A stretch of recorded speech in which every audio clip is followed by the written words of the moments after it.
Hello guys, this is अभिषेक। दोस्तों, स्वागत है आप सभी लोगों का मेरे चैनल फिजिक्स फैक्ट बाय अभिषेक सेट में। दोस्तों, आज के लिए जो हम लोग का टॉपिक है उसका नाम है थर्मल प्रॉपर्टीज ऑफ मैटर। तो थर्मोडायनेमिक्स खत्म हो चुका है। अब इसमें जो अब हमारा टॉपिक बचा हुआ है वो है थर्मल प्रॉपर्टीज ऑफ मैटर, जिसका पार्ट फर्स्ट जो है आज हम लोग डिस्कस करेंगे। तो दोस्तों, सारी वीडियो की प्लेलिस्ट जो है वो डिस्क्रिप्शन में है, आप वहां से उससे जाकर वहां से सारे वीडियोस देख सकते हैं और वीडियो को पूरा देखिएगा और पसंद आएगा तो लाइक भी करिएगा, दोस्तों में शेयर करिए। अब आइए हम लोग आज का अपना वीडियो शुरू करते हैं।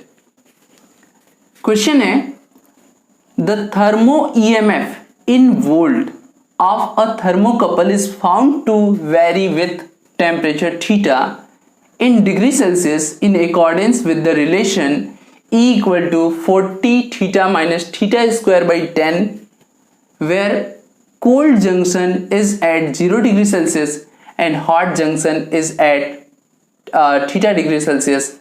The neutral temperature of thermocouple is theta degree Celsius ठंडी तथा 0 डिग्री सेल्सियस ठंडी तथा थीटा डिग्री सेल्सियस गर्म संधि वाले ताप युग्म का ताप विद्युत वाहक बल E वोल्ट में तापक्रम थीटा के साथ संबंध E equal to 40 theta minus theta square by 10 के अनुसार बदलता है।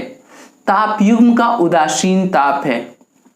देखो भाई, इस क्वेश्चन को करना है उदासीन ताप यानी थीटा न्यूट्रल निकालना है, ठीक है। और थीटा न्यूट्रल कब होगा? जब आपका थीटा न्यूट्रल तब होगा जब आपका D E upon D theta बराबर 0 हो जाए, ठीक है। तो अगर D E upon D theta equal to 0 करना है तो हमारे पास डी ई है ही, अरे ई है, इसको थीटा के रिस्पेक्ट में क्या कर देते हैं? अवकलन कर देते हैं। तो लिखेंगे थीटा के सापेक्ष अवकलन करने पर हो जाएगा D E upon D theta equal to क्या हो जाएगा भाई? एक बार इसका अवकलन होगा, एक बार इसका होगा, तो यहां से जाएगा 40 और यहां से जाएगा 2 थीटा अपॉन में 10। अब न्यूट्रल टेम्परेचर के लिए ये न्यूट्रल टेम्परेचर थीटा एन हो जाएगा।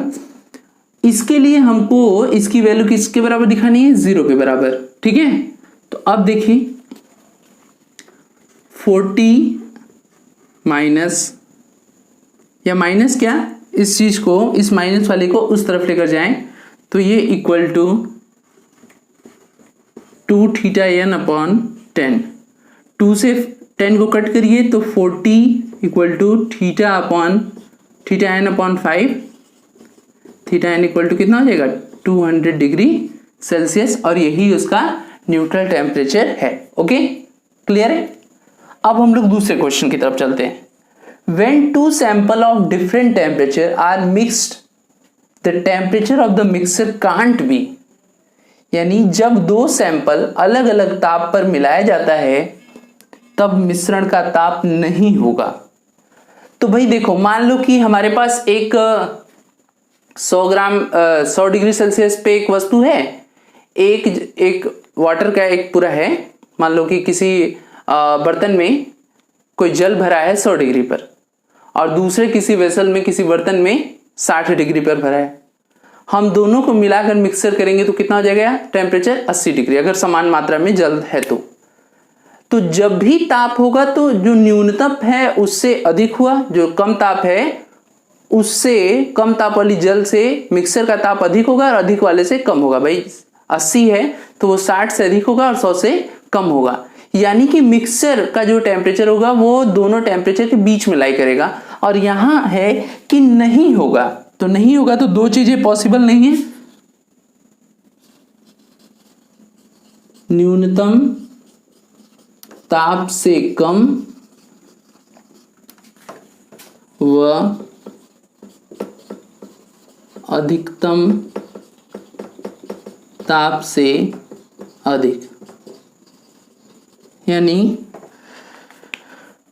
Temperature can't be less than cold temperature and can't be more than temperature of higher body, मतलब जो लो बॉडी का टेम्परेचर उससे कम नहीं हो सकता और हॉट बॉडी के टेम्परेचर से अधिक नहीं हो सकता। ठीक है, ओके। अब नेक्स्ट क्वेश्चन देखते हैं।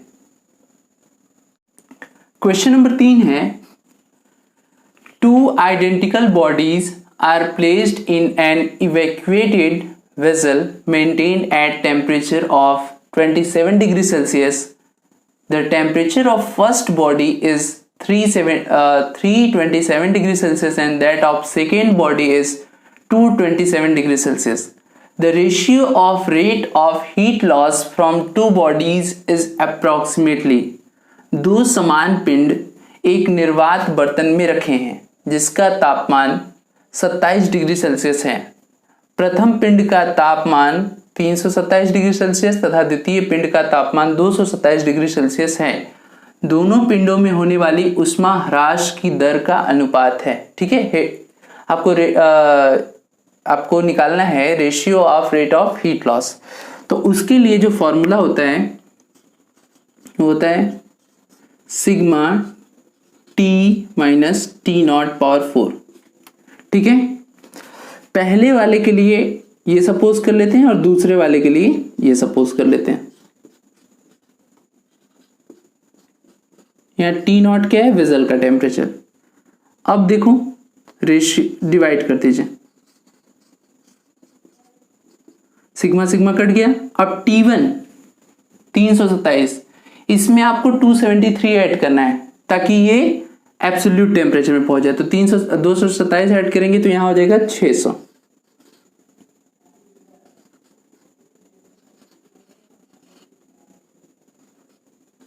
और नीचे 500।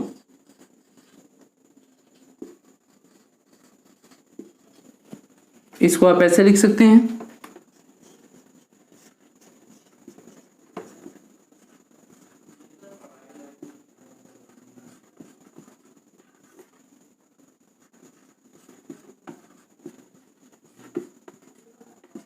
और ये सॉल्व करेंगे तो लगभग में 2:1 आ जाएगा। ठीक है, इसको आप चेक कर सकते हैं। नेक्स्ट क्वेश्चन है, if alpha beta and gamma are coefficient of linear superficial and volume expansion respectively, then यदि अल्फा बीटा गामा क्रमशः रेखीय क्षेत्रीय तथा आयतन प्रसार हो तब, ये 4 ऑप्शन दिए हुए हैं। तो मैं आपको पहले इन तीनों का रेशियो बता देता हूं। Alpha ratio beta ratio gamma equal to 1:2:3। इसका मतलब बीटा इक्वल टू 2 अल्फा और गामा इक्वल टू 3 अल्फा। इसी तरीके से गामा इक्वल टू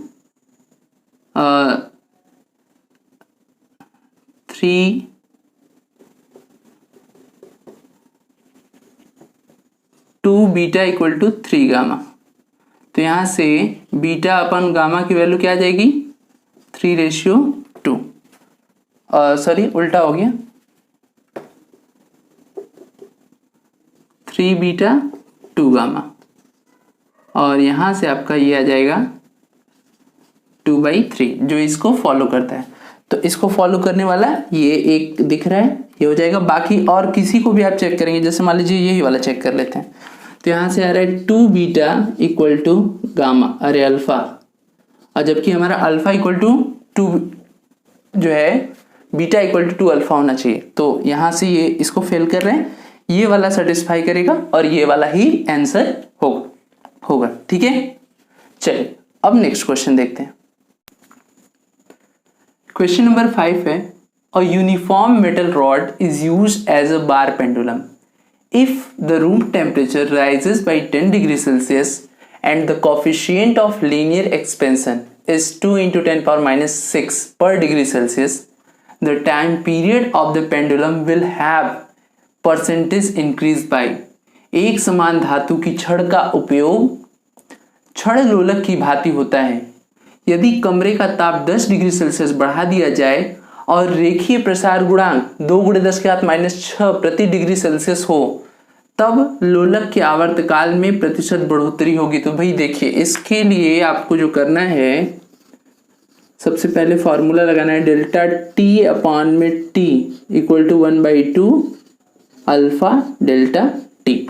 ओके, ये आपके लोलक में होने वाला जो भिन्नात्मक परिवर्तन है, या आप कह सकते हैं भिन्नात्मक बढ़ोतरी है, फ्रैक्शनल इंक्रीमेंट है। ओके, तो इसको रहने देते हैं, यहाँ वैल्यू पुट कर देते हैं 1/2, अल्फा की वैल्यू हो गई 2 × 10 पावर माइनस और 2 × 10 पावर माइनस 6 और ये 10 है। तो यहाँ से भाई क्या आ गया, डेल्टा टी अपॉन में टी की वैल्यू आ गई, 2 से 2 कट गया, 10 ये हो गया 10 power minus 5। Okay, 10 power minus 5 हो गया इसकी वैल्यू। अब आपको लेकिन इतने तक सीमित नहीं रहना था, आपको निकालना है परसेंटेज एरर। तो डेल्टा टी अपॉन में टी इंटू 100% इक्वल टू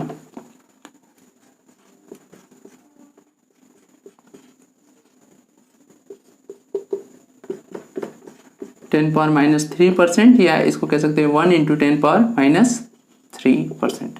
इतना जो है वो बढ़ोतरी हो जाएगा। ओके, अब अगला क्वेश्चन है, a black body heated from 27 degree Celsius to 127 degree Celsius, the ratio of their energies of radiation emitted will be. एक कृष्णिका को 27 डिग्री से गर्म करके 127 डिग्री कर दिया जाता है। कृष्णिका का ताप 27 डिग्री से बढ़ाकर 127 डिग्री कर दिया जाता है, उत्पन्न विकिरण का अनुपात होगा। तो विकिरण वाला एक क्वेश्चन हम लोग आज लगाए थे, जिसमें ये था e⁻, ठीक है, ये फॉर्मूला होता है, एक्चुअली पूरा फॉर्मूला होता है E = σ(a)t⁴। तो अभी चूंकि वही बॉडी है तो एरिया तो कुछ चेंज होने वाला नहीं है, इसलिए हम लोगों ने ऐसे सपोज कर लिया कि चलो भाई इसको भी हटा सकते हैं, ठीक है, स्टीफन कांस्टेंट हटा सकते हैं। तो ये हमारा कुछ इस तरह से बन जाता है E प्रोपोर्शनल t⁴। ये पहले कर दिया, ये जो बाद में हुआ है। आपको क्या करना है, ये निकालना है E1 से E2। तो ये हो गया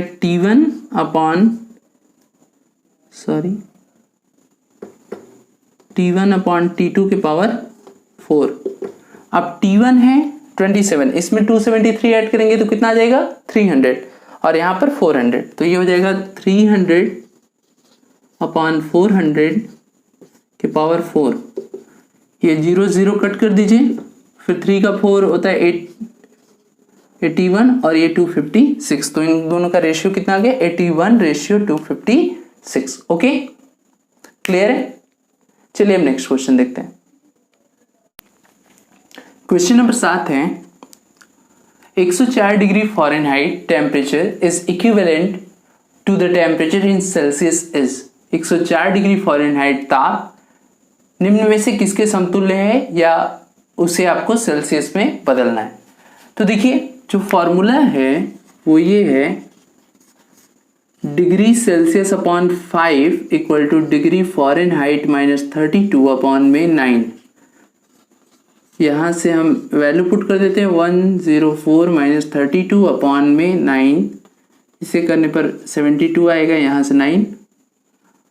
तो degree Celsius upon 5 equal to हो गया 8, यानी ये हो गया 40 degree Celsius. Okay, 40 degree Celsius हो जाएगा।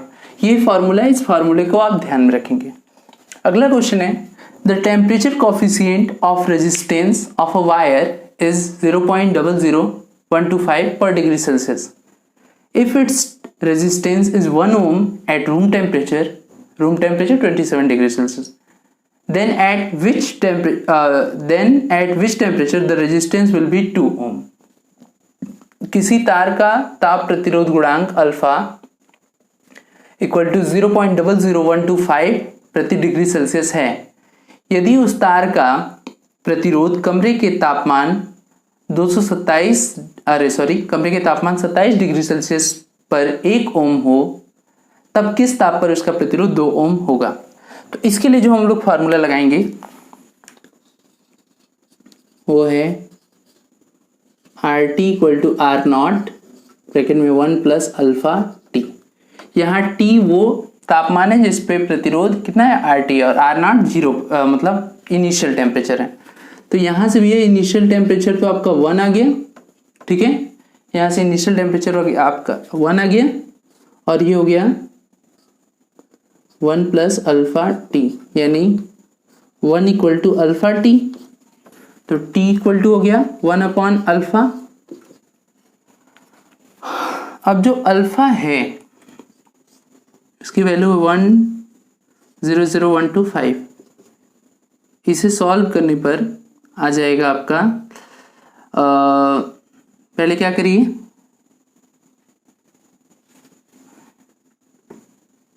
एक दो तीन चार पाँच जीरो लगा दीजिए और नीचे हो गया 125, ठीक है, 125।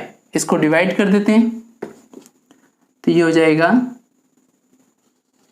800 डिग्री सेल्सियस, ठीक है, 800 डिग्री सेल्सियस ये नया वाला टेम्परेचर है। तो अब टेम्परेचर हो कितना जाएगा, पहले से ही 27 पे था और ये 800 और आ गया, तो टेम्परेचर हो जाएगा 827 degree Celsius. Okay, 827 degree Celsius, क्योंकि भाई जो नया टेम्परेचर आया है तो वो जो रूम टेम्परेचर 27 था उसको भी तो काउंट करेंगे, क्योंकि नया टेम्परेचर, ये टेम्परेचर बढ़कर इतना वृद्धि हो गई 800, तो नया टेम्परेचर कितना हो गया, तो पहले 27 और अब 800 मिलकर 827। ओके, चलिए अब नेक्स्ट क्वेश्चन देख। क्वेश्चन है the door of a running refrigerator inside a room is left open which is true. किसी कमरे में, एक्चुअली होना चाहिए किसी बंद कमरे में, तो आप उसको समझ जाइएगा, किसी बंद कमरे के भीतर कार्यकारी रेफ्रिजरेटर का मतलब रेफ्रिजरेटर ऑन है, स्विच उसका जो उसका प्लग है वो सॉकेट में लगा हुआ है, कार्यकारी रेफ्रिजरेटर खुला छोड़ दिया जाता है तो निम्न में से सत्य है। तो देखो, जब कमरे में रेफ्रिजरेटर का आप डोर ओपन करके छोड़ देते हो, ठीक है, तो कुछ देर में कमरा जो है वो गर्म होने लगता है। क्यों? रेफ्रिजरेटर काम कैसे करता है, वो ऊपर से गर्म हवा लेता है, उसके बाद जो उसका ऊपर फ्रीजर वाला एरिया होता है वहां से उसको ठंडा करके वो नीचे भेज देता है, और जो गर्म गैसें होती हैं उनको बाहर से पीछे से निकाल देता है। पर जब रूम उसका दरवाजा आप खोल देंगे तो ये प्रोसेस बंद हो जाएगा और पूरे रेफ्रिजरेटर का ताप जो है वो बढ़ने लगेगा, वहां जो प्रोसेस है वो रिवर्स हो जाएगा। तो हम कहेंगे कमरे का ताप बढ़ जाएगा, टेम्परेचर ऑफ रूम इंक्रीज्ड, ठीक है।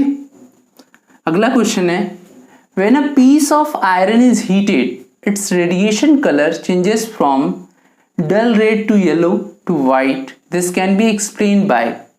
एक लौह पिंड को गर्म करने पर इसका उत्सर्जन रंग हल्के लाल से पीला और फिर श्वेत की ओर परिवर्तित होता है, इसे समझा जा सकता है। तो इसका सलूशन है वीन्स डिस्प्लेसमेंट लॉ, यानी वीन का विस्थापन नियम।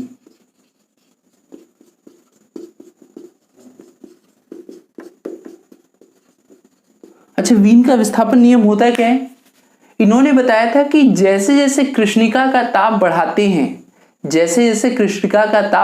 हैं, उसका जो रेडिएशन है वो न्यूनतम तरंग दैर्ध्य की ओर विस्थापित होता जाता है। टेम्परेचर इंक्रीज कराओगे तो रेडिएशन का जो वेवलेंथ होगा वो मिनिमम की तरफ शिफ्ट होगा। तो रेड का तो सबसे अधिक होता है, फिर येलो का, और फिर व्हाइट का सबसे कम होता है। तो वो जो रेडिएशन है टेम्परेचर बढ़ाने पर किधर शिफ्ट हो रहा है? पीछे की ओर शिफ्ट हो रहा है। तो ये होता है वीन का विस्थापन नियम। तो दोस्तों, आज होमवर्क का क्वेश्चन आपको नहीं दे रहा हूं, पर आप कमेंट सेक्शन में जरूर बताइएगा कि ये वीडियो आपको कैसी लगी, और लाइक भी करिएगा, शेयर करिए और चैनल से जुड़े रहिए। Thank you.